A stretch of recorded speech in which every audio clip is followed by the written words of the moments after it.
ਗੁਰੂ ਚਰਨਾਂ ਵਿਖੇ ਲਵਾਈਏ ਹਾਜ਼ਰੀਆਂ। ਗੁਰੂ ਕਾ ਬਖਸ਼ਿਆ ਫਤਿਹ ਦਾ ਨਾਰਾ ਕਰੀਏ ਬੁਲੰਦ। ਉਪਰੰਤ ਬਾਣੀ ਦੀ ਵਿਚਾਰ ਨਾਲ ਜੁੜਨਾ ਕਰਾਂਗੇ। ਗੱਜ ਕੇ ਆਖੀਏ ਜੀ, ਵਾਹਿਗੁਰੂ ਜੀ ਕਾ ਖਾਲਸਾ, ਵਾਹਿਗੁਰੂ ਜੀ ਕੀ ਫਤਿਹ।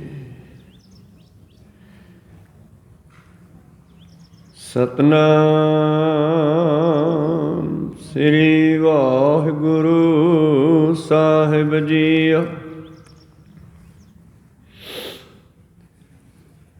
ਮੰਘਰ ਮਾਹੇ ਸੁਹੰਦੀਆਂ ਹਰ ਪਿਰ ਸੰਗ ਬੈਠੜੀਆਂ।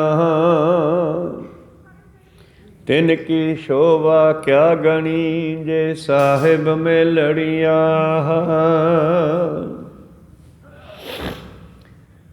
ਤਨ ਮਨ ਮੋਲਿਆ ਰਾਮ ਸਿਉ ਸੰਗ ਸਾਧ ਸਹੇਲੜੀਆਂ।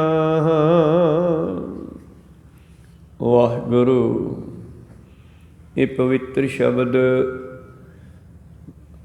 ਰਾਗ ਮਾਝ 12 ਮਾਹਾਂ ਚੋਂ ਪੰਜਵੇਂ ਪਾਤਸ਼ਾਹ ਸ਼ਹੀਦਾਂ ਦੇ ਸਿਰਤਾਜ ਸਤਿਗੁਰੂ ਸ੍ਰੀ ਗੁਰੂ ਅਰਜਨ ਦੇਵ ਜੀ ਦੀ ਪਵਿੱਤਰ ਬਾਣੀ ਦੀ ਰਚਨਾ 12 ਮਾਹਾਂ ਚੋਂ ਆਪ ਜੀ ਨੇ ਸਰਵਣ ਕੀਤਾ। ਅੱਜ ਦੇਸੀ ਮਹੀਨਿਆਂ ਮੁਤਾਬਕ ਮੱਘਰ ਦਾ ਮਹੀਨਾ ਆਰੰਭ ਹੋ ਰਿਹਾ ਹੈ। ਵੈਸੇ ਤਾਂ ਸਿੱਖ ਨੂੰ ਹੁਕਮ ਹੈ ਕਿ ਹਰ ਵੇਲੇ ਗੁਰਚਰਨਾਂ ਨਾਲ ਜੁੜਿਆ ਰਹੇ, ਅਰਦਾਸ ਬੇਨਤੀ ਕਰਦਾ ਰਹੇ। ਪਰ ਇਸ ਤਰ੍ਹਾਂ ਵੀ ਜਦੋਂ ਕੋਈ ਨਵਾਂ ਮਹੀਨਾ ਆਰੰਭ ਹੁੰਦਾ ਹੈ ਤੇ ਗੁਰਸਿੱਖ ਸੰਗਤਾਂ ਸਤਿਗੁਰ ਦੇ ਚਰਨਾਂ ਵਿੱਚ ਅਰਦਾਸ ਕਰਦੀਆਂ, ਮਹਾਰਾਜ ਜਿਸ ਤਰ੍ਹਾਂ ਪਿਛਲਾ ਸਮਾਂ ਤੇਰੇ ਚਰਨਾਂ ਨਾਲ ਜੁੜ ਕੇ ਬਤੀਤ ਹੋਇਆ, ਆਉਣ ਵਾਲਾ ਸਮਾਂ ਵੀ ਤੇਰੇ ਨਾਲ ਜੁੜ ਕੇ ਬਤੀਤ ਹੋਵੇ। ਵੈਸੇ ਤਾਂ ਸਾਨੂੰ ਹਰ ਵੇਲੇ ਨਵਾਂ ਦਿਨ ਹੈ, ਜਿਹੜਾ ਨਵੇਂ ਰੋਜ਼ ਨਵਾਂ ਮਿਲਦਾ ਹੈ। ਰੋਜ਼ਾਨਾ ਸਵਾਸ ਸਾਸ ਸਾਸ ਸਿਮਰੋ ਗੋਬਿੰਦ, ਮਨ ਅੰਤਰ ਕੀ ਉਤਰੈ ਚਿੰਦ। ਪਾਤਸ਼ਾਹ ਤਾਂ ਕਹਿੰਦੇ ਹਰੇਕ ਸਵਾਸ ਦਾ ਸ਼ੁਕਰੀਆ ਕਰਨਾ ਚਾਹੀਦਾ। ਮਹੀਨਾ ਤਾਂ ਬਹੁਤ ਵੱਡਾ, ਹਰ ਸਵਾਸ ਦਾ ਸ਼ੁਕਰੀਆ ਕਰਨਾ ਚਾਹੀਦਾ ਸਾਨੂੰ, ਕਿਉਂਕਿ ਇੱਕ ਇੱਕ ਸਵਾਸ ਦੀ ਕੀਮਤ ਹੈ ਜਿਹੜੀ ਉਹ ਦਿੱਤੀ ਨਹੀਂ ਜਾ ਸਕਦੀ। ਇੱਕ ਇੱਕ ਸਵਾਸ ਦਾ ਕੋਈ ਮੁੱਲ ਨਹੀਂ ਹੈ ਜਿਹੜਾ ਸਾਨੂੰ ਰੋਜ਼ਾਨਾ ਮਿਲ ਰਿਹਾ ਹੈ। ਅਤੇ ਜਿਹੜੀਆਂ ਰੂਹਾਂ, ਜਿਹੜੀਆਂ ਜੀਵ ਇਸਤਰੀਆਂ ਤੋਂ ਭਾਵ ਕੇਵਲ ਸੰਸਾਰੀ ਇਸਤਰੀਆਂ ਨਹੀਂ, ਜੀਵ ਆਤਮਾਵਾਂ ਸਾਡੀਆਂ, ਜੀਵ ਇਸਤਰੀ। ਪਾਤਸ਼ਾਹ ਕਹਿੰਦੇ ਜਿਹੜੀਆਂ ਜੀਵ ਇਸਤਰੀਆਂ ਆਪਣੇ ਮਾਲਕ ਪਰਮੇਸ਼ਰ ਨਾਲ ਜੁੜੀਆਂ ਰਹਿੰਦੀਆਂ ਹਨ, ਉਹ ਸੋਹਣੀਆਂ ਲੱਗਦੀਆਂ, ਸੰਸਾਰ ਨੂੰ ਚੰਗੀਆਂ ਲੱਗਦੀਆਂ। ਜਿਹੜੀਆਂ ਮਾਲਕ ਦੇ ਹੁਕਮ ਅੰਦਰ ਚੱਲਦੀਆਂ, ਉਹਦੇ ਨਾਲ ਜੁੜੀਆਂ ਰਹਿੰਦੀਆਂ। ਗੁਰਬਾਣੀ ਸਤਿਗੁਰਾਂ ਨੇ ਇਸ ਹਿਸਾਬ ਨਾਲ ਉਚਾਰਨ ਕੀਤੀ ਹੈ ਕਿ ਜਿੱਥੇ ਅਧਿਆਤਮਕ ਮਾਰਗ ਕਰਦੀ ਹੈ, ਉੱਥੇ ਸੰਸਾਰਕ ਮਾਰਗ ਦਰਸ਼ਨ ਵੀ ਸਾਡਾ ਕਰਦੀ ਹੈ। ਜਿੱਥੇ ਜੀਵ ਆਤਮਾ ਨੂੰ ਪਰਮਾਤਮਾ ਨਾਲ ਮਿਲਾਉਂਦੀ ਹੈ ਇਹ ਬਾਣੀ, ਉੱਥੇ ਸਾਨੂੰ ਮਾਤ ਲੋਕ ਦੇ ਵਿੱਚ ਜੀਵਨ ਜਾਚ ਵੀ ਸਿਖਾਉਂਦੀ ਹੈ। ਇਸ ਕਰਕੇ ਇਹ ਪਵਿੱਤਰ ਬਾਣੀ ਜਿਹੜੀ ਹੈ 12 ਮਾਹਾਂ, ਅੱਜ ਦੇਸੀ ਮਹੀਨਿਆਂ ਦੀ ਤਰ੍ਹਾਂ ਸੂਰਜ ਏਕੋ ਰੁੱਤ ਅਨੇਕ, ਵਿਸਵ ਚੱਸਿਆ ਘੜੀਆਂ ਥਿੱਤੀ ਵਾਰੀ ਮਾਹੋ ਹੋਆ। ਸੂਰਜ ਏਕੋ ਰੁੱਤ ਅਨੇਕ, ਨਾਨਕ ਕਰਤੇ ਕੇ ਵਿਕੇਤੇ ਵੇਸ। ਜਿਵੇਂ ਬਾਹਰਲੇ ਪਾਸੇ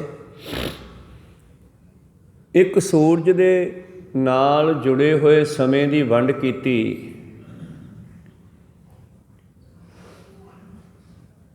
24 ਘੰਟਿਆਂ ਨੂੰ ਦਿਨ ਤੇ ਰਾਤ ਕਿਹਾ, 12 ਘੰਟਿਆਂ ਨੂੰ ਇੱਕ ਦਿਨ ਇੱਕ ਰਾਤ ਕਿਹਾ, ਫਿਰ 24 ਘੰਟਿਆਂ ਦਾ ਦਿਨ ਤੇ ਰਾਤ ਬਣ ਗਿਆ। ਇਸ ਤਰ੍ਹਾਂ ਫਿਰ ਦਿਨ ਤੇ ਰਾਤ ਨੂੰ ਮਿਲਾ ਕੇ ਇੱਕ ਹਫ਼ਤਾ ਬਣ ਗਿਆ, 4 ਹਫ਼ਤਿਆਂ ਦਾ ਮਹੀਨਾ ਬਣ ਗਿਆ, 12 ਮਹੀਨਿਆਂ ਦਾ ਸਾਲ ਬਣ ਗਿਆ। ਹੁਣ ਜੇ ਇਸ ਦੇ ਛੋਟੇ ਹਿੱਸੇ ਕਰੀਏ ਤੇ ਉਹ ਹੈ ਵਿਸੋਏ ਚੱਸਿਆ।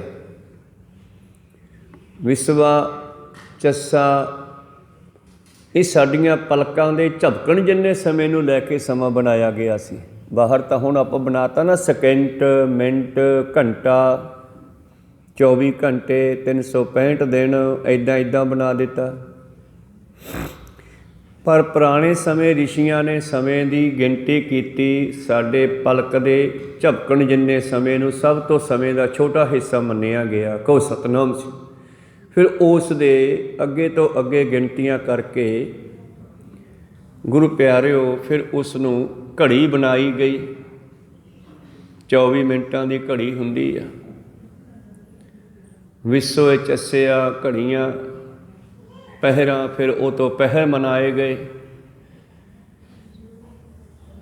ਫਿਰ ਪਹਿਰਾਂ ਤੋਂ ਫਿਰ ਤਿੱਥਾਂ ਬਣਾਈਆਂ ਗਈਆਂ। ਪਹਿਰੀ, ਥਿੱਤੀ, ਵਾਰੀ, ਫਿਰ ਵਾਰ ਬਣ ਗਏ। ਥਿੱਤੀ, ਵਾਰੀ, ਮਾਹੋ, ਫਿਰ ਵਾਰਾਂ ਨੂੰ ਮਿਲਾ ਕੇ ਮਹੀਨਾ ਬਣ ਗਿਆ। ਪਰ ਇਹ ਸਾਰੇ ਬਣੇ ਕਿੱਥੋਂ? ਇੱਕ ਪਰਮੇਸ਼ਰ ਤੋਂ। ਜਿਸ ਤਰ੍ਹਾਂ ਇੱਕ ਸੂਰਜ ਤੋਂ ਇੰਨੇ ਤਰ੍ਹਾਂ ਦੇ ਵੰਡ ਕਰਤੀ ਸਮੇਂ ਦੀ, ਇਸੇ ਤਰ੍ਹਾਂ ਇੱਕ ਪਰਮੇਸ਼ਰ ਦੇ ਇੰਨੇ ਰੂਪ ਹੈ ਬੇਅੰਤ।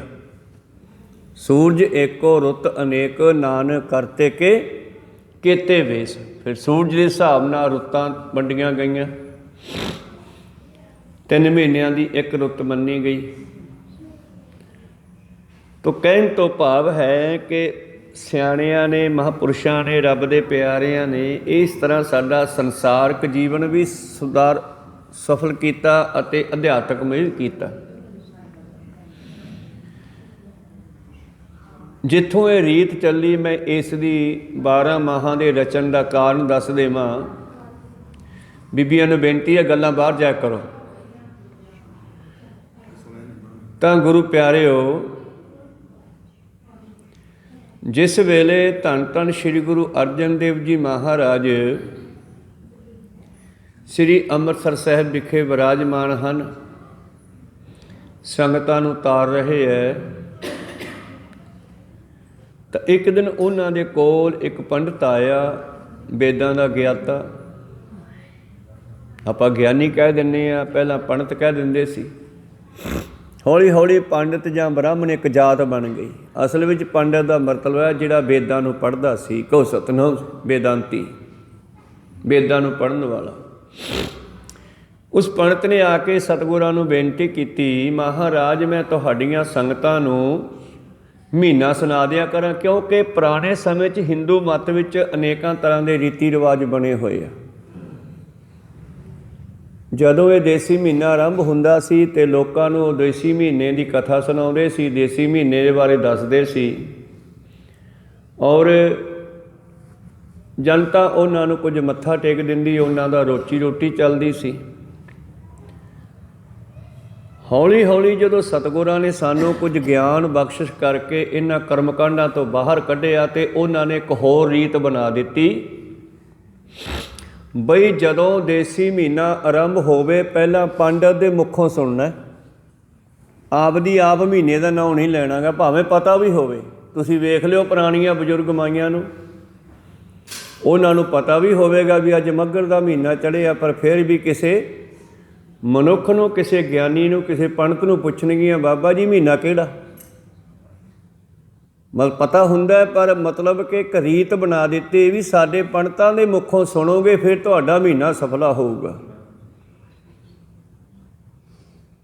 ਤੇ ਇਹ ਵੀ ਰੀਤ ਬਣ ਗਈ। ਫਿਰ ਮਤਲਬ ਕਿ ਉਹਨਾਂ ਦਾ ਮਕਸਦ ਸੀ ਕਿ ਜਿਹੜੇ ਸਾਡੇ ਕਰਮਕਾਂਡ ਬਣਾਏ ਆ, ਰੀਤੀ ਰਿਵਾਜ ਬਣਾਏ ਨੇ, ਕਿਤੇ ਸਿੱਖ ਇਹਨਾਂ 'ਚੋਂ ਪਾਸੇ ਨਾ ਹੋ ਜੇ।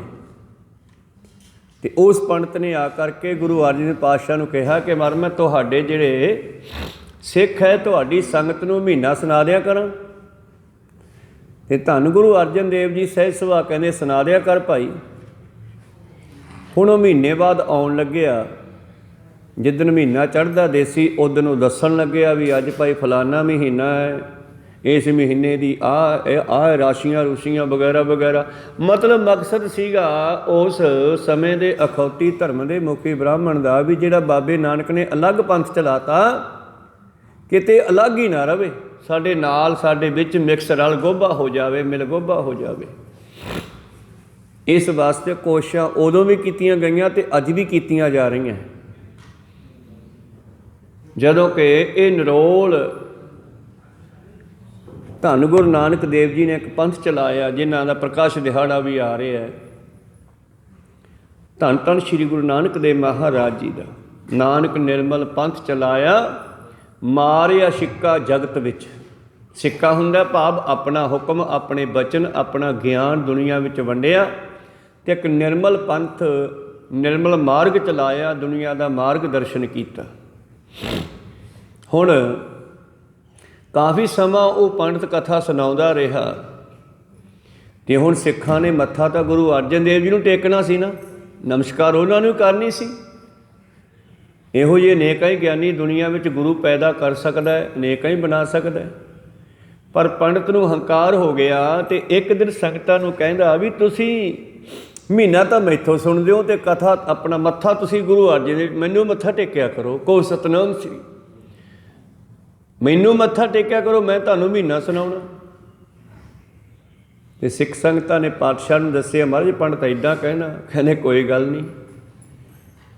ਭਾਵੇਂ ਕਿ ਉਸ ਨੂੰ ਸੰਗਤ ਥੋੜ੍ਹੀ ਬਹੁਤ ਮਾਇਆ ਦੇ ਦਿੰਦੀ ਸੀ, ਪਰ ਉਹਦੇ ਮਨ ਵਿੱਚ ਹੰਕਾਰ ਹੋ ਗਿਆ ਵੀ ਹੁਣ ਗੁਰੂ ਅਰਜਨ ਦੇਵ ਜੀ ਦੇ ਥਾਂ 'ਤੇ ਮੇਰੀ ਪੂਜਾ ਹੋਣ ਲੱਗ ਜਾਵੇ, ਮੈਂ ਮਹੀਨਾ ਸੁਣਾਉਣਾ।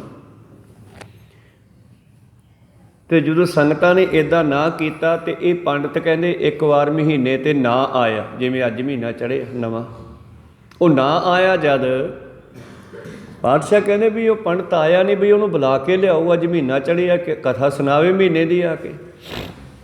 ਉਹਨੂੰ ਸੱਦਣ ਵਾਸਤੇ ਗਏ, ਉਹ ਥੋੜ੍ਹਾ ਭਾਰੀ ਹੋ ਗਿਆ, ਕਹਿੰਦਾ ਮੈਂ ਨਹੀਂ ਆਉਂਦਾ ਗਾ, ਤੁਸੀਂ ਮੱਥੇ ਤਾਂ ਉਹਨੂੰ ਟੇਕਦੇ ਹੋ, ਸੁਣਦੇ ਮੈਥੋਂ ਆ। ਉਹ ਨਾ ਆਇਆ ਅਤੇ ਬਾਬਾ ਬੁੱਢਾ ਜੀ ਕਹਿਣ ਲੱਗੇ, ਮਹਾਰਾਜ ਤੁਹਾਨੂੰ ਕੀ ਨਹੀਂ ਆਉਂਦਾ ਗਾ, ਇਹ ਮਹੀਨੇ ਦੀ ਗੱਲ ਤੁਸੀਂ ਸਾਨੂੰ ਸੁਣਾਓ। ਉਹ ਤਾਂ ਕੇਵਲ ਸੰਸਾਰੀ ਰੀਤੀ ਰਿਵਾਜ਼ਾਂ ਕਰਮਕਾਂਡਾਂ ਵਿੱਚ ਬਣਦਾ ਸੀ ਬ੍ਰਾਹਮਣ। ਜਦੋਂ ਬਾਬਾ ਬੁੱਢਾ ਜੀ ਵਰਗੇ ਸਿਆਣੇ ਸਿੱਖਾਂ ਨੇ, ਸੰਗਤਾਂ ਨੇ ਬੇਨਤੀ ਕੀਤੀ, ਮਹਾਰਾਜ ਤੁਹਾਨੂੰ ਸਭ ਪਤਾ ਹੈ, ਤੁਸੀਂ ਹੀ ਦੱਸੋ ਇਹਦੇ ਬਾਰੇ। ਤਾਂ ਫਿਰ ਧੰਨ ਗੁਰੂ ਅਰਜਨ ਦੇਵ ਮਹਾਰਾਜ ਜੀ ਨੇ 12 ਮਾਹਾਂ ਦੀ ਰਚਨਾ ਕੀਤੀ। ਐਸਾ 12 ਮਾਹਾਂ ਪਹਿਲਾਂ ਬਾਬੇ ਨਾਨਕ ਨੇ ਵੀ ਰਚਿਆ ਹੈ, ਗੁਰਬਾਣੀ ਵਿੱਚ ਹੈ, ਤੁਖਾਰੀ ਰਾਗ ਦੇ ਵਿੱਚ, ਪਰ ਜ਼ਿਆਦਾ ਪ੍ਰਚਲਿਤ ਇਹ ਬਾਣੀ ਹੋ ਗਈ ਮਾਝ ਰਾਗ ਦੇ। ਇਹਨਾਂ 12 ਮਹੀਨਿਆਂ ਦੀ ਕਥਾ ਹਰ ਥਾਂ 'ਤੇ ਇਸ ਬਾਣੀ ਦੀ ਕਥਾ ਹੋਣ ਲੱਗੀ। ਧੰਨ ਗੁਰੂ ਅਰਜਨ ਦੇਵ ਜੀ ਨੇ ਫਿਰ ਇਹ ਬਾਣੀ ਰਚੀ, ਸੌਖੀ ਸੁਖਾਲੀ, ਜਿਹਦੇ ਵਿੱਚ ਡਬਲ ਅਰਥ ਹੈ। ਜਿੱਥੇ ਸੰਸਾਰ ਦਾ ਲੋਕ ਸੁਖੀਆ ਹੁੰਦਾ ਹੈ, ਉੱਥੇ ਪਰਲੋਕ ਵੀ ਸੁਖੀਆ ਹੁੰਦਾ ਹੈ। ਦੋਨਾਂ ਦੇਸ਼ਾਂ ਨੂੰ ਸੁਖੀ ਕਰਨ ਵਾਲੀ ਬਾਣੀ ਹੈ। ਖੈਰ ਆਪਾਂ ਵਿਚਾਰ ਕਰੀਏ।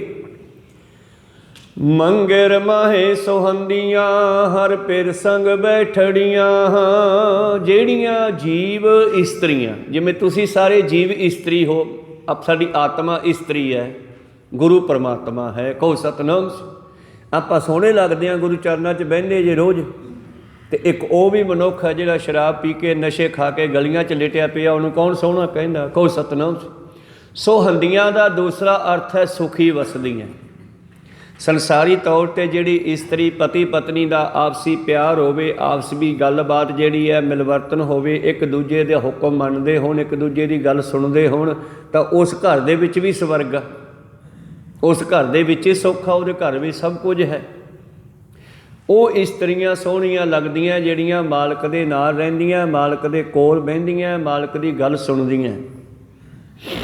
ਮੰਗਰ ਮਾਹੇ ਸੁਹੰਦੀਆਂ ਹਰ ਪਿਰ ਸੰਗ ਬੈਠੜੀਆਂ, ਜਿਹੜੀਆਂ ਮਾਲਕ ਦੇ ਕੋਲ ਬਹਿੰਦੀਆਂ। ਤਿੰਨ ਕੀ ਸ਼ੋਭਾ ਕਿਆ ਗਣੀ ਜੇ ਸਾਹਿਬ ਮੇਲੜੀਆਂ, ਅਤੇ ਜਿਨ੍ਹਾਂ ਨੂੰ ਮਾਲਕ ਆਪਦੀ ਬਣਾ ਲਵੇ, ਆਪਣੇ ਵਿੱਚ ਮਿਲਾ ਲਵੇ, ਜਿਸ ਨੂੰ ਮਾਲਕ ਉਹਨਾਂ ਦੀ ਵਡਿਆਈ ਤਾਂ ਗੁਰੂ ਅਰਜਨ ਦੇਵ ਜੀ ਕਹਿੰਦੇ ਕਰ ਹੀ ਨਹੀਂ ਸਕਦੇ।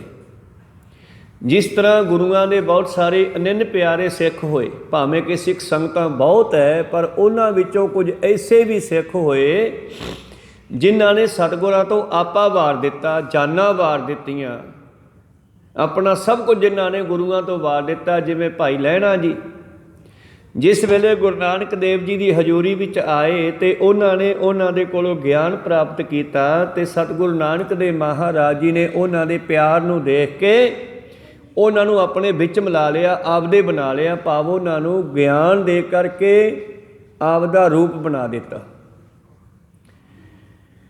ਮੰਗਰ ਮਾਹੇ ਸੁਹੰਦੀਆਂ ਹਰ ਪਿਰ ਸੰਗ ਬੈਠਣੀਆਂ ਹਾਂ, ਤਿਨ ਕੀ ਸ਼ੋਭਾ ਕਿਆ ਗਣੀ ਜੇ ਸਾਹਿਬ ਮੇਲਣੀਆਂ। ਜਿਨ੍ਹਾਂ ਰੂਹਾਂ ਨੂੰ, ਦੋਨੇ ਗੱਲਾਂ ਹੈ, ਸੰਸਾਰ ਦੀ ਉਦਾਹਰਨ ਹੈ, ਅਧਿਆਤਮਕ ਗੱਲ ਹੈ, ਦਰਗਾਹ ਦੀ ਗੱਲ ਹੈ, ਸੰਸਾਰ ਦੀ ਉਦਾਹਰਨ ਹੈ। ਇਸੇ ਤਰ੍ਹਾਂ ਪਾਤਸ਼ਾਹ ਜੀ ਕਹਿੰਦੇ, ਤਨ ਮਨ ਮੌਲਿਆ ਰਾਮ ਸਿਉ ਸੰਗ ਸਾਧ ਸਹੇਲਣੀਆਂ। ਉਹਨਾਂ ਦਾ ਤਨ ਤੇ ਮਨ ਮੌਲਿਆ ਪ੍ਰਫੁੱਲਤ ਹੋ ਗਿਆ। ਮੌਲਣਾ ਕੀ ਹੈ? ਜਿਵੇਂ ਕੋਈ ਫਸਲ ਦਾ ਵਧੀਆ ਵਾਧਾ ਹੋਵੇ, ਕਣਕ ਬੀਜੀ ਹੈ, ਇੱਕ ਕਰੁੰਡ ਜੀ ਹੋ ਜਾਣੀ, ਥੱਲੇ ਹੀ ਪੱਤੇ ਜੇ ਇਕੱਠੇ ਹੋ ਜਾਣੇ, ਵਧੇ ਫੁੱਲੇ ਨਾ, ਮਤਲਬ ਉਹਦੇ ਥੱਲੇ ਕੀ ਹੈ? ਬਿਮਾਰੀ ਹੈ ਕੋਈ। ਅਤੇ ਇੱਕ ਉਹ ਕਣਕ ਜਿਸ ਨੂੰ ਜ਼ਿਮੀਂਦਾਰ ਨੇ ਬੜੇ ਪਿਆਰ ਦੇ ਨਾਲ ਪਾਲਿਆ, ਸਵਾਰਿਆ ਅਤੇ ਹਰੀ ਭਰੀ ਹੈ, ਚੰਗੀ ਵੱਧ ਰਹੀ ਹੈ, ਚੰਗਾ ਫਲ ਪਿਆ ਉਸ ਨੂੰ, ਇਹਨੂੰ ਕਹਿੰਦੀ ਆ ਮੌਲਣਾ। ਇਸੇ ਤਰ੍ਹਾਂ ਹੀ ਉਹ ਵੀ ਜੀਵ ਆਤਮਾਵਾਂ ਹਨ, ਉਹ ਵੀ ਸਰੀਰ ਹਨ ਜਿਹੜੇ ਦੁਖੀ ਰਹਿੰਦੇ ਆ ਦਿਨ ਰਾਤ, ਜਿਨ੍ਹਾਂ ਦੇ ਅੰਦਰ ਕੋਈ ਪਰਮੇਸ਼ਰ ਦੇ ਵੱਲ ਕਦਮ ਨਹੀਂ ਵੱਧਦਾ, ਗੁਰੂ ਵੱਲ ਚੱਲਦੇ ਨਹੀਂ, ਇਕੱਠੇ ਜਿਹੇ ਹੋਏ ਰਹਿੰਦੇ ਆ, ਦੁਖੀ ਜਿਹੇ ਹੋਈ ਜਾਂਦੇ ਆ। ਇੱਕ ਉਹ ਵੀ ਲੋਕ ਹੈ, ਇੱਕ ਉਹ ਵੀ ਲੋਕ ਹੈ ਜਿਹੜੇ ਅੰਮ੍ਰਿਤ ਵੇਲੇ ਉੱਠ ਕੇ ਪਰਮੇਸ਼ਰ ਨਾਲ ਜੁੜਦੇ ਹਨ, ਬੜਾ ਚਾਅ ਚੜ੍ਹਦਾ ਪਰਮੇਸ਼ਰ ਗੁਰੂ ਨਾਲ ਜੁੜਨ ਦਾ, ਉਹਨਾਂ ਦੇ ਅੰਦਰ ਆਨੰਦ ਪੈਦਾ ਹੁੰਦਾ। ਇੱਕ ਉਹ ਵੀ ਲੋਕ ਹੈ, ਉਹਨੂੰ ਕਹਿੰਦੇ ਆ ਮੌਲਣਾ, ਜਿਨ੍ਹਾਂ ਦਾ ਹਿਰਦਾ ਫੁੱਲਾਂ ਦੀ ਨਿਆਈ ਪ੍ਰਫੁੱਲਤ ਹੋ ਰਿਹਾ, ਖਿੜ ਰਿਹਾ, ਉਹਨੂੰ ਕਹਿੰਦੀ ਆ ਮੌਲਣਾ। ਤਾਂ ਜਿਨ੍ਹਾਂ ਦਾ ਮਨ ਮੌਲਿਆ, ਉਹਨਾਂ ਦਾ ਤਨ ਵੀ ਫਿਰ ਤਕੜਾ ਹੁੰਦਾ, ਕਿਉਂਕਿ ਜਿਸ ਦਾ ਆਤਮਾ ਤਕੜੀ ਹੈ, ਮਨ ਤਕੜਾ, ਉਹ ਤਨ ਵੀ ਤਕੜਾ ਹੁੰਦਾ। ਜੇ ਮਨ ਕਮਜ਼ੋਰ ਹੋਵੇ ਤਾਂ ਤਨ ਵੀ ਕਮਜ਼ੋਰ ਹੋ ਜਾਂਦਾ। ਜਿਸ ਤਰ੍ਹਾਂ ਆਪਾਂ ਉਦਾਹਰਨ ਲਈਏ, ਇੱਕ ਜਿਸ ਵੇਲੇ ਧੰਨ ਗੁਰੂ ਗੋਬਿੰਦ ਸਿੰਘ ਜੀ ਨੂੰ ਆ ਕੇ ਸੂਹੀਆਂ ਨੇ ਦੱਸਿਆ ਵੀ ਮਹਾਰਾਜ ਪਹਾੜੀਏ ਰਾਜੇ ਜਿਹੜੇ ਹਨ, ਉਹਨਾਂ ਦਾ ਮੁਖੀ ਰਾਜਾ ਕੇਸਰੀ ਚੰਦ ਕੱਲ੍ਹ ਨੂੰ ਨਾ ਇੱਕ ਹਾਥੀ ਨੂੰ ਮਸਤ ਕਰਕੇ ਸ਼ਰਾਬ ਪਿਆ ਕੇ ਤੇ ਆਪਣੇ ਕਿਲੇ ਦਾ ਗੇਟ ਤੋੜਨਾ ਚਾਹੁੰਦਾ ਹੈ, ਅਤੇ ਕੱਲ੍ਹ ਨੂੰ ਉਹਨਾਂ ਨੇ ਗੇਟ ਤੋੜ ਕੇ ਆਪਣੇ ਅੰਦਰ ਪ੍ਰਵੇਸ਼ ਕਰ ਜਾਣਾ ਕਿਲੇ ਦੇ, ਅਤੇ ਫਿਰ ਕੰਮ ਖਰਾਬ ਹੋ ਜਾਣਾ ਹੈ। ਹੁਣ ਦੱਸੋ, ਕੋਈ ਇੰਤਜ਼ਾਮ ਕਰੋ। ਅਤੇ ਧੰਨ ਧੰਨ ਸ਼੍ਰੀ ਗੁਰੂ ਗੋਬਿੰਦ ਸਿੰਘ ਮਹਾਰਾਜ ਜੀ ਕਹਿੰਦੇ, ਫਿਰ ਕੀ ਹੋ ਗਿਆ, ਸਾਡੇ ਕੋਲ ਵੀ ਹਾਥੀ ਹੈਗੇ ਆ। ਸਕਨਾਂ ਨੇ ਪੁੱਛਿਆ, ਸਿੰਘਾਂ ਨੇ ਪੁੱਛਿਆ, ਮਹਾਰਾਜ ਕਿਹੜੇ ਹਾਥੀ? ਕਹਿੰਦੇ ਆ ਦੇਖ ਨਾ ਦੁਨੀ ਚੰਦ ਕਿੱਡਾ ਮੋਟਾ ਹੈ, ਇਹ ਹਾਥੀ ਦਾ ਮੁਕਾਬਲਾ ਕਰੇਗਾ। ਕਿਰਪਾ ਤਾਂ ਹੁਣ ਸਤਿਗੁਰ ਨੇ ਕਰਨੀ ਸੀ। ਦੁਨੀ ਚੰਦ ਜਿਸ ਦੀ ਖੁਰਾਕ 2-2.5 ਸੇਰ ਇੱਕ ਡੰਗ ਦੀ ਸੀ, ਪਸੇਰੀ ਪਸੇਰੀ ਕੜਾਹ ਪ੍ਰਸ਼ਾਦ ਖਾ ਜਾਂਦਾ ਸੀ ਜਿਹੜਾ ਇਕੱਲਾ ਹੀ। ਇਸ ਕਰਕੇ ਬੜਾ ਗੁਰੂ ਪਿਆਰੋ ਸਰੀਰ ਕਰਕੇ ਮੋਟਾ ਹੋ ਗਿਆ ਸੀ। ਭਾਵੇਂ ਕਿਰਪਾ ਤਾਂ ਇਹਦੇ ਵਿੱਚ ਗੁਰੂ ਸਾਹਿਬ ਨੇ ਕਰਨੀ ਸੀ, ਪਰ ਦੁਨੀ ਚੰਦ ਦਾ ਮਨ ਜਿਹੜਾ ਡਰ ਗਿਆ। ਜਦ ਮਨ ਡਰ ਗਿਆ ਫਿਰ ਸਰੀਰ ਮੋਟਾ ਕੀ ਕਰੇ? ਕਹੋ ਸਤਨਾਮ ਸ੍ਰੀ। ਮਨ ਕਰਕੇ ਉਹ ਕਮਜ਼ੋਰ ਹੋ ਗਿਆ, ਅਤੇ ਮਨ ਤਕੜਾ ਹੁੰਦਾ, ਬਾਣੀ ਪੜ੍ਹਿਆ, ਆਤਮਾ ਤਕੜੀ ਹੁੰਦੀ ਹੈ, ਗੁਰੂ ਦੀ ਗੱਲ ਨਾਲ ਜੁੜੇ ਹਾਂ, ਗੁਰੂ ਦੇ ਮਨ ਬਚਨਾਂ ਨਾਲ ਜੁੜੇ ਹਾਂ, ਗੁਰੂ ਦੀ ਬਾਣੀ ਪੜ੍ਹਿਆ। ਅਤੇ ਜਿਹੜਾ ਬੰਦਾ ਬਾਣੀ ਨਾਲ ਨਹੀਂ ਜੁੜਦਾ ਉਹ ਵੀ ਕਰੁੰਡ ਜਾਂਦਾ ਹੈ, ਕਮਜ਼ੋਰ ਰਹਿ ਜਾਂਦਾ। ਅਤੇ ਜਿਹੜਾ ਫਸਲ ਪਾਣੀ ਨਾਲ ਨਾ ਜੁੜੇ, ਭਾਵ ਜਿਹੜੀ ਫਸਲ ਨੂੰ ਪਾਣੀ ਨਾ ਮਿਲੇ, ਉਹ ਵੀ ਕਮਜ਼ੋਰ ਰਹਿ ਜਾਂਦੀ ਆ। ਕਹੋ ਸਤਨਾਮ ਸਿੰਘ। ਜਿਵੇਂ ਫਸਲ ਜ਼ਿਮੀਂਦਾਰ ਮਿਹਨਤ ਕਰਦਾ, ਉਹਨੂੰ ਪਾਣੀ ਲਾਉਂਦਾ, ਗੋਡੀ ਕਰਦਾ, ਪੋਲੀ ਕਰਦਾ ਹੈ, ਅਤੇ ਉਹ ਵੱਧਦੀ ਫੁੱਲਦੀ ਹੈ, ਚੰਗਾ ਫਲ ਮਿਲਦਾ ਹੈ। ਉਸੇ ਤਰ੍ਹਾਂ ਹੀ ਸਾਡੇ ਮਨ ਨੂੰ, ਸਾਡੀ ਆਤਮਾ ਨੂੰ ਬਾਣੀ ਨਾਲ ਜੁੜਨਾ ਬੜਾ ਜ਼ਰੂਰੀ ਹੈ। ਅਤੇ ਜਿਹੜੀ ਜੀਵ ਆਤਮਾ, ਜਿਹੜਾ ਮਨ ਬਾਣੀ ਨਾਲ ਨਹੀਂ ਜੁੜਦਾ, ਉਹ ਤਨ ਵੀ ਕਮਜ਼ੋਰ ਹੁੰਦਾ। ਅਤੇ ਦੁਨੀ ਚੰਦ ਘਬਰਾ ਗਿਆ, ਘਬਰਾਇਆ ਹੋਇਆ ਦੁਨੀ ਚੰਦ ਸਾਰੀ ਰਾਤ ਕਦੇ ਕਿਸੇ ਕੋਲੇ, ਕਦੇ ਕਿਸੇ ਕੋਲੇ, ਕਿਲਿਆਂ ਦੇ ਵਿੱਚ ਸਿੰਘਾਂ ਦੇ ਕੋਲੇ ਜਾਂਦਾ। ਜਿਹੜੇ 5 ਪਿਆਰੇ ਸਨ ਉਹਨਾਂ ਦੇ ਕੋਲ ਵੀ ਗਿਆ, ਭਾਈ ਦਇਆ ਸਿੰਘ ਹੋਰਾਂ ਦੇ ਕੋਲ ਬੇਨਤੀ ਕੀਤੀ, ਯਾਰ ਗੁਰੂ ਸਾਹਿਬ ਨੂੰ ਸਮਝਾਓ, ਭਲਾ ਬੰਦਾ ਹਾਥੀ ਨਾਲ ਕਿਵੇਂ ਲੜੂਗਾ? ਕੌਤਕ ਤਾਂ ਗੁਰੂ ਸਾਹਿਬ ਨੇ ਆਪ ਕਰਨਾ ਸੀ, ਪਰ ਇਹਦਾ ਜੇ ਮਨ ਤਕੜਾ ਹੁੰਦਾ ਤਾਂ ਇਹ ਜਿੱਤ ਜਾਂਦਾ, ਪਰ ਇਹ ਹਾਰ ਗਿਆ। ਸਾਰੇ ਬੜਾ ਸਮਝਾਉਂਦੇ ਆ ਵੀ ਤੂੰ ਘਬਰਾ ਨਾ, ਇਹ ਕੰਮ ਤਾਂ ਗੁਰੂ ਸਾਹਿਬ ਦਾ, ਤੈਨੂੰ ਤਾਂ ਵਡਿਆਈ ਦੇਣੀ ਆ। ਸਤਿਗੁਰ ਨੂੰ ਆਪਣੀ ਵਡਿਆਈ ਭਾਂਦੀ, ਗੁਰਸਿੱਖਾਂ ਕੀ ਜੈਕਾਰ ਕਰਾਵੇ। ਇਸ ਕਰਕੇ ਧੰਨ ਧੰਨ ਸ਼੍ਰੀ ਗੁਰੂ ਗੋਬਿੰਦ ਸਿੰਘ ਮਹਾਰਾਜ ਜੀ ਦੇ ਪਰਥਾਏ ਸਿੰਘ ਕਹਿੰਦੇ ਆ ਵੀ ਤੂੰ ਘਬਰਾ ਨਾ, ਇਹ ਗੁਰੂ ਸਾਹਿਬ ਨੇ ਕੰਮ ਕਰਨਾ ਹੈ, ਅਤੇ ਤੂੰ ਤਾਂ ਬਸ ਇੱਕ ਬਹਾਨਾ ਹੀ ਬਣਨਾ। ਕਹਿੰਦਾ ਨਹੀਂ ਯਾਰ, ਹਾਥੀ ਪੈਰ ਧਰ ਕੇ ਮਾਰ ਦਊਗਾ, ਹਾਥੀ ਨਾਲ ਬੰਦਾ ਕਿਵੇਂ ਲੜ ਪਊਗਾ। ਜਦੋਂ ਸਾਰੇ ਸਿੰਘਾਂ ਨੇ ਇਹਨੂੰ ਬੜਾ ਸਮਝਾਇਆ ਪਰ ਇਹਦਾ ਮਨ ਨਾ ਖੜਿਆ, ਤੇ ਅਖੀਰ ਇਸ ਨੇ ਗੁਰੂ ਪਿਆਰਿਓ ਜਿਹੜੇ ਇਹਦੇ ਸੰਗੀ ਸਾਥੀ ਸੀ ਮਾਝੇ ਦੇ ਇਲਾਕੇ ਦੇ, ਕਿਉਂਕਿ ਮਾਝੇ ਦਾ ਮਸੰਦ ਸੀਗਾ ਦੁਨੀ ਚੰਦ। ਮਸੰਦ ਦਾ ਕੰਮ ਹੁੰਦਾ ਸੀ ਪ੍ਰਚਾਰ ਕਰਨਾ ਤੇ ਲੋਕਾਂ ਨੂੰ ਪ੍ਰੇਰ ਕੇ ਗੁਰੂ ਘਰ ਨਾਲ ਜੋੜਨਾ, ਇਹ ਮਸੰਦ ਦਾ ਕੰਮ ਹੁੰਦਾ ਸੀਗਾ। ਮਸੰਦ ਸ਼ਬਦ ਚੰਗਾ ਸੀਗਾ, ਪਰ ਜਦੋਂ ਮਸੰਦਾਂ ਵਿੱਚ ਘਾਟ ਪੈ ਗਈ ਤੇ ਫਿਰ ਉਹ ਮਸੰਦ ਸ਼ਬਦ ਵੀ ਭੈੜਾ ਲੱਗਣ ਲੱਗ ਪਿਆ। ਕਹੋ ਸਤਿਨਾਮ ਸ੍ਰੀ। ਇਹ ਮਸੰਦ ਤੀਜੇ ਪਾਤਸ਼ਾਹ ਤੋਂ ਸ਼ੁਰੂਆਤ ਕੀਤੀ ਸੀ, ਜਦੋਂ 22 ਮੰਜੀਆਂ ਥਾਪੀਆਂ ਸੀ। ਮਸੰਦ ਦਾ ਅਰਥ ਹੁੰਦਾ ਹੈ ਦੇਹਲੀ। ਆ ਮਸਨਦ ਦੇਹਲੀ ਹੈ ਜਿਹੜੀ ਸਾਡੇ ਗੇਟ ਦੀ, ਭਾਵ ਗੁਰੂ ਘਰ ਦੇ ਗੇਟ ਦੀ ਜਿਹੜੀ ਦੇਹਲੀ ਹੈ, ਜਿਹੜਾ ਇਹਦੇ ਨਾਲ ਪੱਕੇ ਤੌਰ 'ਤੇ ਜੁੜਿਆ ਹੋਇਆ। ਸੰਗਤਾਂ ਦਾ ਦਸਵਾਂ ਦਸੌਂਦ ਇਕੱਠਾ ਕਰਕੇ ਲਿਆ ਕੇ ਗੁਰੂ ਘਰ ਜਮ੍ਹਾਂ ਕਰਾਉਂਦਾ, ਜਿਹੜਾ ਸੰਗਤਾਂ ਨੂੰ ਪ੍ਰੇਰ ਕੇ ਗੁਰੂ ਕੋਲੇ ਲੈ ਕੇ ਆਉਂਦਾ ਹੈ, ਗੁਰੂ ਨਾਲ ਜੋੜਦਾ ਹੈ, ਗੁਰੂ ਦੀ ਸਿੱਖੀ ਦਾ ਪ੍ਰਚਾਰ ਕਰਦਾ, ਉਹਨਾਂ ਨੂੰ ਮਸੰਦ ਕਹਿੰਦੇ ਸੀ। ਪਰ ਹੌਲੀ ਹੌਲੀ ਇਹ ਮਸੰਦ ਚੜਾਵੇ 'ਚੋਂ ਜਿਹੜਾ ਸੰਗਤਾਂ ਕੋਲੋਂ ਦਸੌਂਦ ਆਉਂਦਾ ਸੀ ਉਹਨੂੰ ਕੁੰਡੀ ਲਾਉਣ ਲੱਗ ਪਏ, ਆਪ ਖਾਣ ਲੱਗ ਪਏ। ਕੋ ਸਤਨਾਮ। ਜਦ ਆਪ ਖਾਣ ਲੱਗੇ ਤੇ ਇਹਨਾਂ ਦੇ ਵਿੱਚ ਗਿਰਾਵਟ ਆ ਗਈ, ਆਤਮਾ ਕਮਜ਼ੋਰ ਹੋ ਗਈ, ਤਕੜੀ ਨਾ ਰਹੀ ਉਹ। ਤੇ 10ਵੇਂ ਪਾਤਸ਼ਾਹ ਨੇ ਫਿਰ ਮਸੰਦਪੁਣਾ ਬੰਦ ਹੀ ਕਰ ਦਿੱਤਾ। ਕੋ ਸਤਨਾਮ ਸ੍ਰੀ।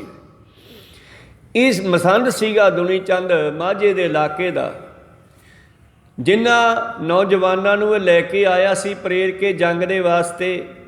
ਹੁਣ ਆਪਣੇ ਇਲਾਕੇ ਦੇ ਲੋਕਾਂ ਨੂੰ ਇਕੱਠੇ ਕਰਦਾ ਕਹਿੰਦੇ ਯਾਰ ਆਪਾਂ ਚੱਲੀਏ, ਮਰ ਜਾਵਾਂਗੇ ਇੱਥੇ, ਕੱਲ੍ਹ ਨੂੰ ਹਾਥੀ ਨੇ ਵੜ ਜਾਣਾ, ਗੇਟ ਭੰਨ ਕੇ ਸਭ ਨੂੰ ਮਾਰ ਦੇਣਾ, ਭਲਾ ਬੰਦਾ ਕਿਹੜਾ ਰੋਕੂ। ਫਿਰ ਸ਼ਰਾਬੀ ਹਾਥੀ ਹੋਵੇ ਤੇ ਉਹਨੂੰ ਕੌਣ ਰੋਕੂਗਾ। ਤਾਂ ਕੁਝ ਇਹਦੇ ਸੰਗੀ ਸਾਥੀ ਇਹਦੇ ਨਾਲ ਰਲ ਗਏ, ਕਹਿੰਦੇ ਚਲੋ ਯਾਰ ਚੱਲੀਏ। ਕਈ ਮਹੀਨੇ ਹੋ ਗਏ ਕਿਲੇ 'ਚ ਨਾ ਹੁਣ ਕੁਝ ਖਾਣ ਨੂੰ ਮਿਲਦਾ, ਅਨੰਦਪੁਰ ਦੇ ਕਿਲੇ 'ਚ ਨਾ ਕੁਝ ਪੀਣ ਨੂੰ ਮਿਲਦਾ, ਇੱਥੇ ਭੁੱਖੇ ਮਰਦੇ ਆ, ਚਲੋ ਚੱਲ ਗਏ ਆਪਾਂ।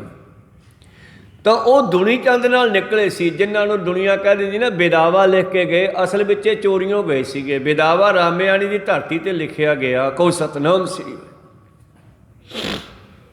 ਉੱਥੋਂ ਇਹ ਰਾਤ ਨੂੰ ਚੋਰੀਆਂ ਨਿਕਲੇ ਸੀਗੇ। ਕੁਝ ਇਹਦੇ ਇਲਾਕੇ ਦੇ ਸੰਗੀ ਸਾਥੀ ਇਹ ਨਾਲ ਰਲ ਗਏ, ਇਹਨਾਂ ਨੇ ਗੁਰੂ ਪਿਆਰੋ ਰਾਤ ਨੂੰ ਫਿਰ ਉਸ ਕਿਲੇ ਦੀ ਕੰਧ ਟੱਪਣੀ ਕੀਤੀ।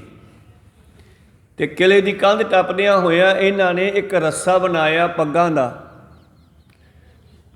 ਜਾਂ ਕਿਸੇ ਤਰ੍ਹਾਂ ਦੀ ਕਦੰਬ ਬਣਾਈ, ਤੇ ਇਹਨਾਂ ਨੇ ਉੱਤੋਂ ਰੱਸਾ ਲਮਕਾਇਆ ਤੇ ਉਸ ਰੱਸੇ ਨੂੰ ਫੜ ਫੜ ਕੇ ਕਿਲੇ ਤੋਂ ਬਾਹਰ ਉਤਰਨ ਲੱਗੇ।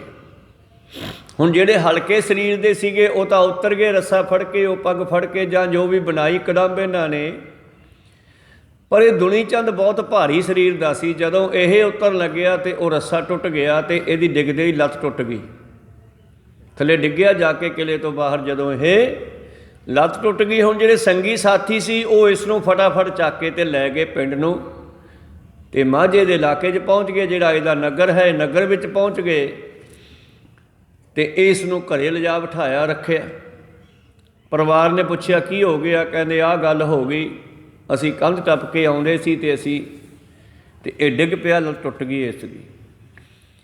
ਤੇ ਬਾਕੀ ਦੇ ਲੋਕ ਤਾਂ ਘਰੇ ਚਲੇ ਗਏ ਤੇ ਇਹ ਕਹਿਣ ਲੱਗਿਆ ਮੈਨੂੰ ਪਿੱਛੇ ਪਾ ਦਿਓ, ਕੋਈ ਮੇਰੀ ਖਬਰ ਲੈਣ ਨਾ ਆਵੇ। ਕਿਉਂਕਿ ਹੁਣ ਮਨ ਪਛੇਤਾਣ ਵੀ ਹੋਇਆ, ਪਛਤਾਉਂਦਾ ਵੀ ਹੈ ਵੀ ਇਹ ਕੀ ਹੋ ਗਿਆ, ਮੈਂ ਗੁਰੂ ਨੂੰ ਛੱਡ ਕੇ ਆ ਗਿਆ, ਪਰ ਹੁਣ ਕੀ ਕਰ ਸਕਦਾ। ਤਾਂ ਆਪਾਂ ਸ਼ਬਦ ਪੜ੍ਹਿਆ ਸੀ, ਤਨ ਮਨ ਮੌਲਿਆ ਰਾਮ ਸਿਉ ਸੰਗ ਸਾਧ ਸਹੇਲਣੀਆਂ। ਸਾਧ ਸਹੇਲਣੀਆਂ, ਸਹੇਲੀ ਮਿੱਤਰ ਦੋਸਤ, ਜਿਹੜੇ ਰੱਬ ਦੇ ਪਿਆਰਿਆਂ ਦੀ ਨਾਲ ਦੋਸਤੀ ਪਾਉਂਦੇ ਹੈ ਉਹਨਾਂ ਦਾ ਤਨ ਤੇ ਮਨ ਪ੍ਰਫੁੱਲਤ ਰਹਿੰਦਾ ਹੈ। ਜਿਹੜੇ ਨਹੀਂ ਪਾਉਂਦੇ ਉਹਨਾਂ ਦਾ ਤਨ ਮਨ ਕਰੁੰਡ ਹੋ ਜਾਂਦਾ, ਕਮਜ਼ੋਰ ਹੋ ਜਾਂਦਾ। ਜਿਹੜੇ ਸਤਸੰਗ ਨਹੀਂ ਕਰਦੇ, ਗੁਰੂ ਨਾਲ ਨਹੀਂ ਜੁੜਦੇ। ਇਸ ਕਰਕੇ ਮੇਰੇ ਪ੍ਰੀਤਮ ਜੀ ਕਹਿੰਦੇ ਜਿਸ ਵੇਲੇ ਉਹ ਦੁਨੀ ਚੰਦ ਘਰੇ ਗਿਆ ਤੇ ਪਿਛਲੇ ਕਮਰੇ 'ਚ ਪਾਤਾ ਹਨੇਰੇ 'ਚ।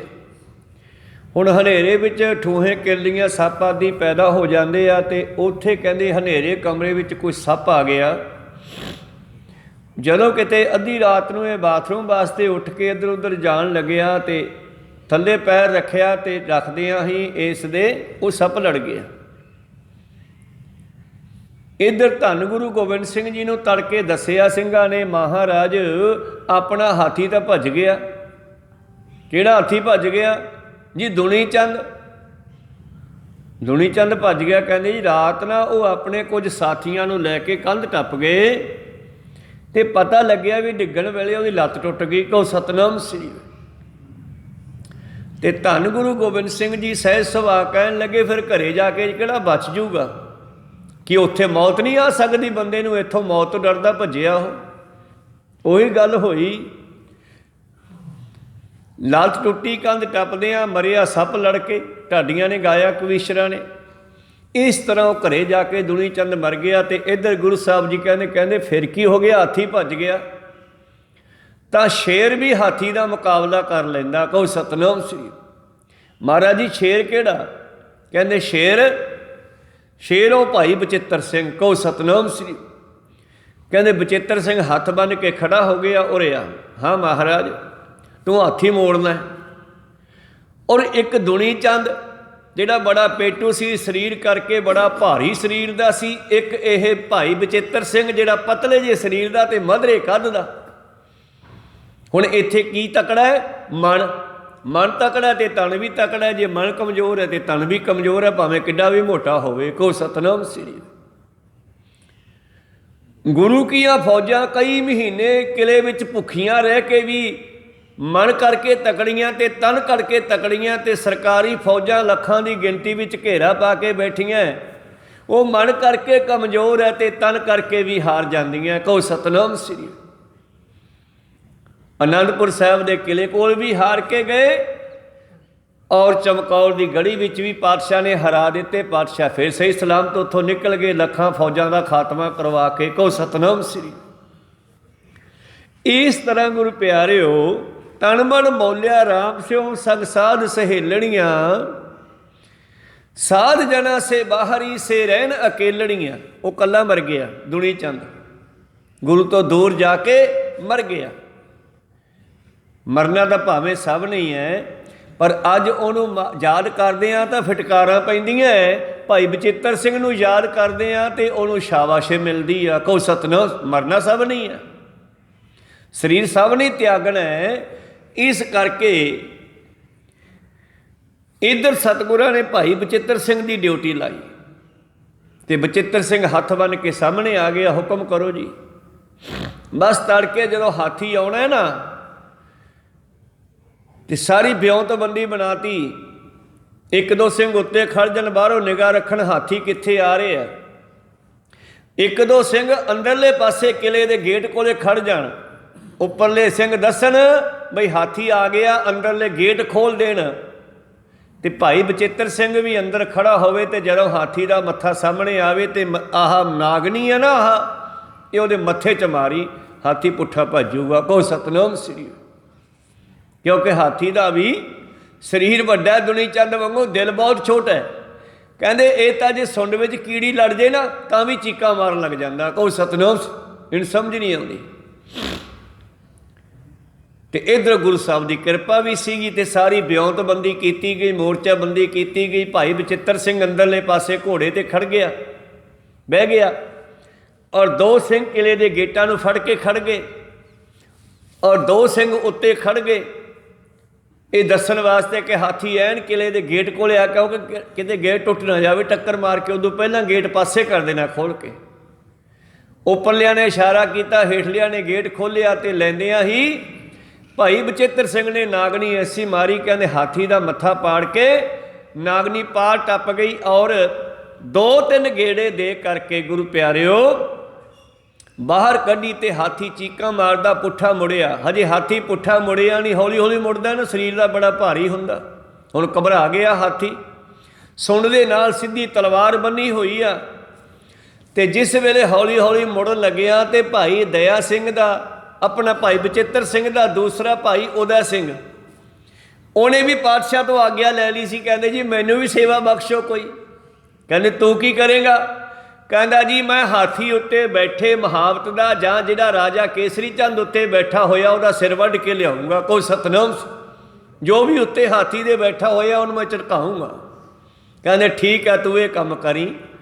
ਤਾਂ ਜਿਸ ਵੇਲੇ ਹਾਥੀ ਹੌਲੀ ਹੌਲੀ ਵਾਪਸ ਮੁੜਨ ਲੱਗਿਆ ਨਾ, ਤੇ ਭਾਈ ਉਦੈ ਸਿੰਘ ਨੇ ਘੋੜੇ ਤੇ ਖੜੇ ਹੋ ਕੇ ਐਸੀ ਤਲਵਾਰ ਚਲਾਈ, ਕੇਸਰੀ ਚੰਦ ਰਾਜਾ ਜਿਹੜਾ ਸੀਗਾ ਪਹਾੜੀਆ, ਉਹਦਾ ਸਿਰ ਵੱਢ ਕੇ ਸਿੱਟ ਲਿਆ। ਕਹੋ ਸਤਨਾਮ ਸ੍ਰੀ। ਜਿਸ ਵੇਲੇ ਉਹਦਾ ਸਿਰ ਥੱਲੇ ਡਿੱਗਿਆ ਤੇ ਉਸੇ ਵੇਲੇ ਸਿੰਘ ਨੇ ਆਪਣਾ ਬਰਛਾ ਕੱਢਿਆ ਤੇ ਧੌਣ ਕੋਲੋਂ ਵਿੱਚ ਉਹਦੇ ਸਿਰ ਟੰਗ ਲਿਆ ਬਰਛੇ ਤੇ। ਬਸ ਅੱਖ ਦੀ ਫੁਰਤੀ ਦੇ ਵਿੱਚ, ਅੱਖ ਦੇ ਫਰਕਣ ਜਿੰਨੇ ਸਮੇਂ ਦੇ ਵਿੱਚ ਹੀ ਸਾਰਾ ਕਾਰਜ ਹੋ ਗਿਆ।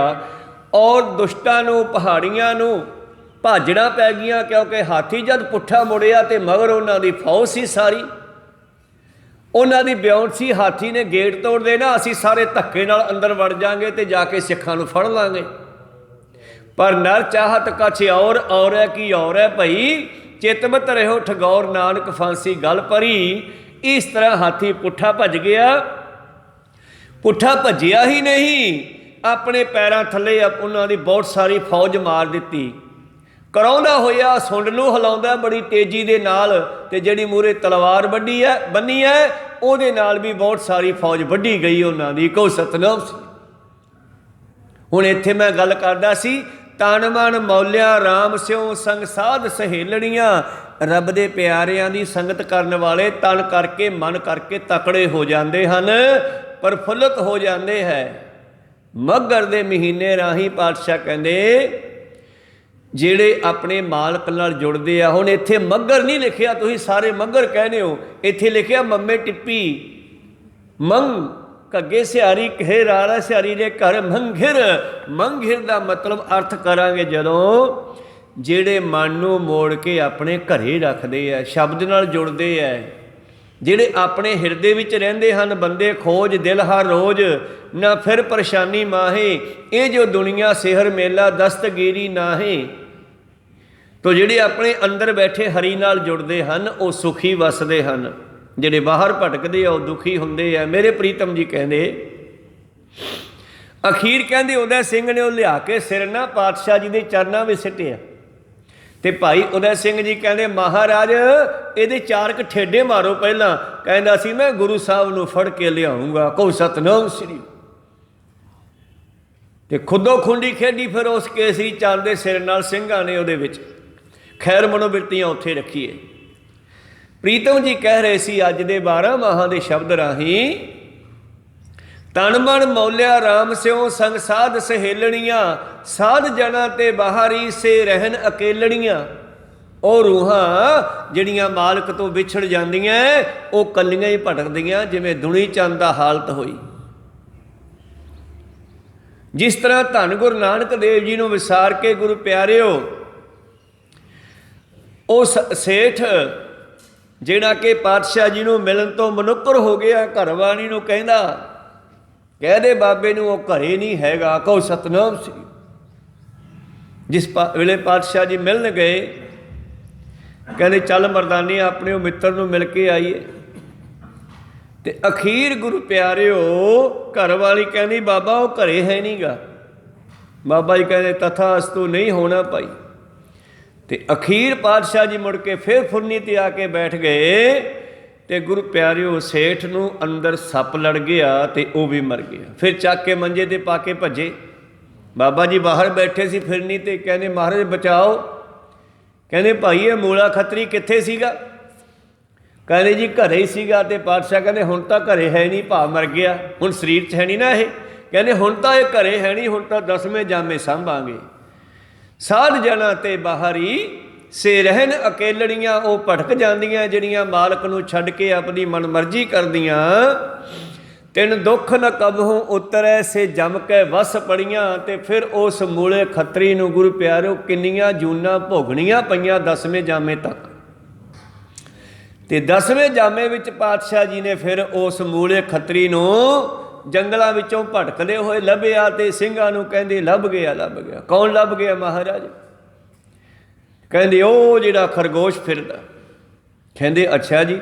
ਤੇ ਪਾਤਸ਼ਾਹ ਨੇ ਤੀਰ ਮਾਰਿਆ ਤੇ ਕਹਿੰਦੇ ਉਹ ਜਦ ਸਾਹਾ ਖਰਗੋਸ਼ ਮਰ ਗਿਆ ਨਾ ਤੇ ਉਸ ਦੇ ਵਿੱਚੋਂ ਰੂਹ ਨਿਕਲੀ, ਦਿਵਿਆ ਰੂਪ ਧਾਰ ਕੇ ਪਾਤਸ਼ਾਹ ਦੇ ਸਾਹਮਣੇ ਖੜੀ ਹੋ ਗਈ। ਪਾਤਸ਼ਾਹ ਸਿੰਘਾਂ ਦੇ ਸਾਹਮਣੇ ਪੁੱਛਦੇ ਓਏ ਤੂੰ ਕੌਣ ਹੈ? ਕਹਿੰਦਾ ਜੀ ਮੈਂ ਮੂਲਾ ਖੱਤਰੀ ਹਾਂ। ਪਹਿਲੇ ਜਾਮੇ ਜਵਾਬ ਦੇਤਾ ਸੀ ਮਿਲਣ ਤੋਂ ਬਾਬੇ ਨਾਨਕ ਨੂੰ, ਉਦਣ ਦਾ ਭਟਕਦਾ ਫਿਰਦਾ ਸੀ, ਅੱਜ ਤੁਸੀਂ ਉਧਾਰ ਕੀਤਾ ਮੇਰਾ। ਕਹੋ ਸਤਨਾਮ ਸੀ। ਮੈਂ ਤਾਂ ਡਰਦਾ ਹੋਇਆ ਲੁਕਦਾ ਫਿਰਦਾ ਸੀਗਾ ਉਦਣ ਦਾ। ਤੋ ਇਸ ਕਰਕੇ ਤਿੰਨ ਦੁੱਖ ਨ ਕਬਹੁ ਉਤਰੈ, ਸੇ ਜਮ ਕੇ ਵਸ ਪੜੀਆਂ। ਉਹ ਜੀਵ ਇਸਤਰੀਆਂ ਜਿਹੜੀਆਂ ਆਪਣੇ ਮਾਲਕ ਤੋਂ ਮਨੁੱਕਰ ਹੋ ਜਾਂਦੀਆਂ, ਪਾਸੇ ਰਹਿੰਦੀਆਂ, ਵਿਛੜ ਜਾਂਦੀਆਂ, ਉਹ ਫਿਰ ਦੁਖੀ ਹੁੰਦੀਆਂ। ਜਿਨੀ ਰਾਵਿਆ ਪ੍ਰਭ ਆਪਣਾ, ਸੇ ਦੇਸਣ ਨਿਤ ਖੜੀਆਂ। ਜਿਨ੍ਹਾਂ ਨੇ ਆਪਣੇ ਮਾਲਕ ਨੂੰ ਸਿਮਰਿਆ ਉਹ ਹਮੇਸ਼ਾ ਮਾਲਕ ਦੇ ਚਰਨਾਂ ਵਿੱਚ ਖੜੀਆਂ ਦਿਸਦੀਆਂ। ਭਾਈ ਲਹਿਣਾ ਜੀ ਦਾ ਐਸਾ ਹੀ ਜੀਵਨ ਸੀ। ਜਿਸ ਵੇਲੇ ਉਹ ਗੁਰੂ ਨਾਨਕ ਦੇਵ ਜੀ ਦੇ ਕੋਲ ਆ ਗਏ ਨਾ, ਉਹ 24 ਘੰਟੇ ਹਰ ਵੇਲੇ ਬਾਬੇ ਨਾਨਕ ਜੀ ਦੇ ਸਾਹਮਣੇ ਹੱਥ ਬੰਨ੍ਹ ਕੇ ਖੜੇ ਰਹਿੰਦੇ। ਪਤਾ ਨਹੀਂ ਕਦੋਂ ਕੋਈ ਹੁਕਮ ਕਰਨ, ਮੈਂ ਉਸੇ ਵੇਲੇ ਉਹ ਕੰਮ ਕਰਕੇ ਆਵਾਂ। ਕੋਈ ਸਤਨਾਮ।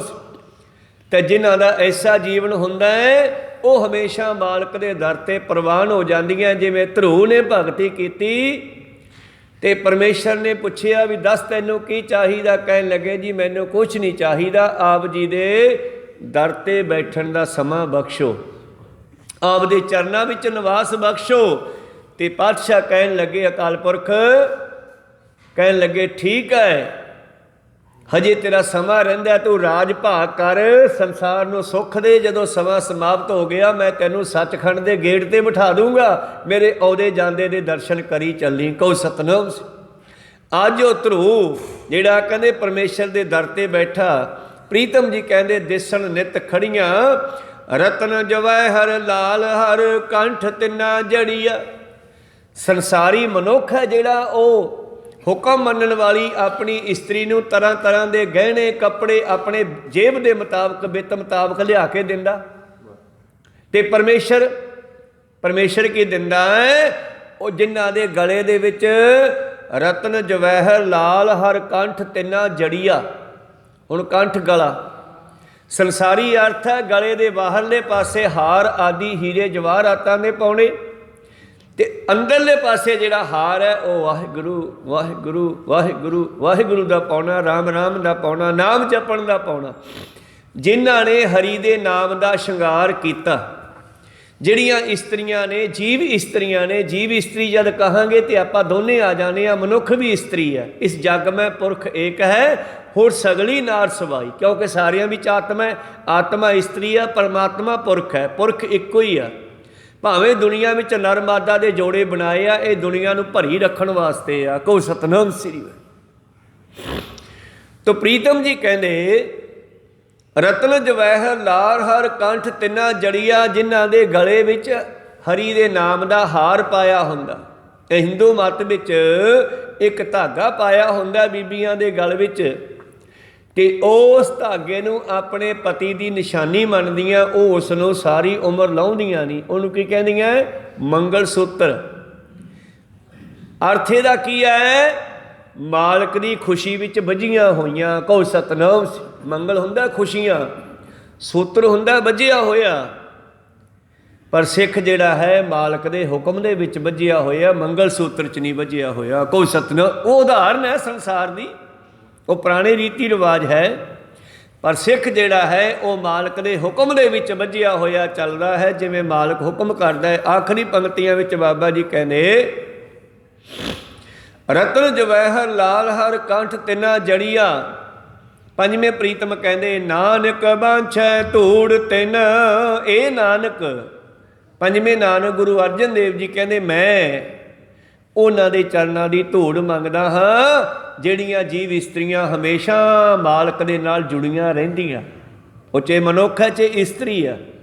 ਇਸਤਰੀ ਦੀ ਉਦਾਹਰਨ ਹੈ, ਗੱਲ ਸਾਰਿਆਂ ਵਾਸਤੇ ਸਾਂਝੀ ਹੈ। ਪ੍ਰਥਾਏ ਸਾਖੀ ਮਹਾਂਪੁਰਖ ਬੋਲਦੇ ਸਾਂਝੀ ਸਗਲ ਜਹਾਨੈ। ਨਾਨਕ ਬਾਂਛੈ ਧੂੜ ਤਿੰਨ, ਪ੍ਰਭ ਸਰਨੀ ਦਰ ਪੜੀਆਂ। ਜਿਹੜੀਆਂ ਜੀਵ ਇਸਤਰੀਆਂ, ਜਿਹੜੇ ਗੁਰੂ ਦੇ ਪਿਆਰੇ ਹਮੇਸ਼ਾ ਮਾਲਕ ਦੇ ਨਾਲ ਜੁੜੇ ਰਹਿੰਦੇ ਆ, ਮੈਨੂੰ ਉਹਨਾਂ ਦੀ ਸੰਗਤ ਬਖਸ਼ੋ। ਅਰਦਾਸ ਕਰਾਂਗੇ, ਸਹੀ ਪਿਆਰਿਆਂ ਮੇਲ, ਜਿਨ੍ਹਾਂ ਮਿਲਿਆ ਤੇਰਾ ਨਾਮ ਚਿੱਤੇ ਆਵੇ। ਨਾਨਕ ਬਾਂਛੈ ਧੂੜ ਤਿੰਨ, ਪ੍ਰਭ ਸਰਨੀ ਦਰ ਪੜੀਆਂ। ਮਹੰਗਰ ਪ੍ਰਭ ਆਰਾਧਨਾ। ਕੀ ਕੱਲੇ ਮੱਗਰ ਵਿੱਚ?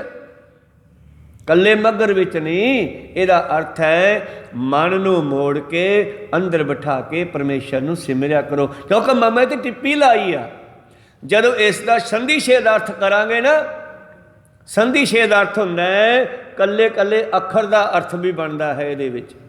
2 ਅੱਖਰਾਂ ਦੇ ਜੋੜ ਸ਼ਬਦ ਦਾ ਅਰਥ ਵੀ ਬਣਦਾ, 3 ਅੱਖਰਾਂ ਦਾ ਸ਼ਬਦ ਅਰਥ ਵੀ ਬਣਦਾ, 4 ਦਾ ਵੀ ਬਣਦਾ ਹੈ, ਪਰ ਕੱਲੇ ਕੱਲੇ ਅੱਖਰ ਦਾ ਅਰਥ ਵੀ ਬਣਦਾ। ਇੱਕ ਏਕਾ ਪਾਇਆ ਨਾ, ਇਹਦਾ ਅਰਥ ਬਣਦਾ ਪਰਮੇਸ਼ਰ, ਓੰਕਾਰ, ਜੋ ਸ੍ਰਿਸ਼ਟੀ ਵਿੱਚ ਸਮਾਇਆ ਹੋਇਆ, ਜਿਹਦੇ ਵਿੱਚ ਉਹਦਾ ਹੁਕਮ ਚੱਲਦਾ।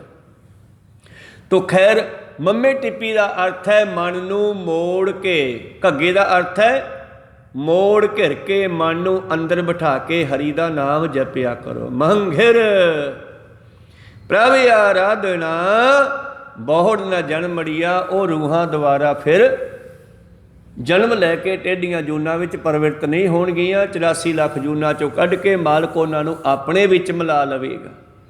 ਸੂਰਜ ਕਿਰਨ ਮਿਲੇ ਜਲ ਕਾ ਜਲ ਹੁਆ ਰਾਮ, ਜੋਤੀ ਜੋਤ ਰਲੀ ਸੰਪੂਰਨ ਥੀਆ ਰਾਮ। ਇਉਂ ਉਹ ਰੂਹਾਂ ਨਾਮ ਜਪਦੀਆਂ ਉਹਦੇ ਵਿੱਚ ਮਿਲ ਕੇ ਉਹਦਾ ਰੂਪ ਹੋ ਜਾਣਗੀਆਂ। ਇਹ ਸੀ ਪਵਿੱਤਰ 12 ਮਾਹਾਂ ਦੇ ਸ਼ਬਦ ਦੀ ਵਿਚਾਰ ਜੋ ਧੰਨ ਧੰਨ ਸ਼੍ਰੀ ਗੁਰੂ ਅਰਜਨ ਦੇਵ ਮਹਾਰਾਜ ਜੀ ਨੇ ਬਖਸ਼ਿਸ਼ ਕੀਤੀ। ਤੋ ਆਪਾਂ ਇਸ ਦੀ ਜਿਹੜੀ ਹੈ ਉਹ ਥਾਨਕਾ ਵੀ ਸਰਵਣ ਕੀਤੀ ਸੀ। ਜਦੋਂ ਪੰਡਤ ਨਾ ਆਇਆ ਤੇ ਧੰਨ ਗੁਰੂ ਅਰਜਨ ਦੇਵ ਮਹਾਰਾਜ ਜੀ ਨੇ 12 ਮਾਹਾਂ ਦੀ ਰਚਨਾ ਕਰਕੇ ਫਿਰ ਹੁਕਮ ਦਿੱਤਾ ਕਿ ਹਰ ਮਹੀਨੇ ਇਸ ਬਾਣੀ ਦੇ ਸ਼ਬਦ ਦੀ ਵਿਚਾਰ ਕਰਿਆ ਕਰੋ। ਬਹੁਤ ਬਹੁਤ ਧੰਨਵਾਦ। ਆਪਾਂ ਸਮਾਪਤੀ ਕਰੀਏ। ਆਨੰਦ ਸਾਹਿਬ ਜੀ का ਪਾਠ ਕਰਦੇ ਹੋਏ ਉਪਰੰਤ ਅਰਦਾਸ ਬੇਨਤੀ ਜੋਦਰੀ ਕਰਾਂਗੇ। ਪਾਤਸ਼ਾਹ ਕਿਰਪਾ ਕਰਨ ਸਾਡਾ ਵੀ ਜੀਵਨ ਜਿਹੜਾ ਸਫਲਾ ਹੋ ਜਾਵੇ। 1 ਮਹੀਨਾ ਹੀ ਨਹੀਂ, ਸਾਰਾ ਮਹੀਨਾ ਸਾਡਾ ਮੱਘਰ ਦੇ ਮਹੀਨੇ ਵਰਗਾ ਬਣ ਜਾਵੇ। ਸਾਰਾ ਜੀਵਨ ਗੁਰੂ ਨਾਲ ਜੁੜੇ ਰਹੀਏ। ਬਹੁਤ ਬਹੁਤ ਧੰਨਵਾਦ। ਬੁਲਾਓ ਫਤਿਹ ਪਾਓ ਫਤਿਹ। ਵਾਹਿਗੁਰੂ ਜੀ ਕਾ ਖਾਲਸਾ, ਵਾਹਿਗੁਰੂ ਜੀ ਕੀ ਫਤਿਹ। ਵਾਹਿਗੁਰੂ।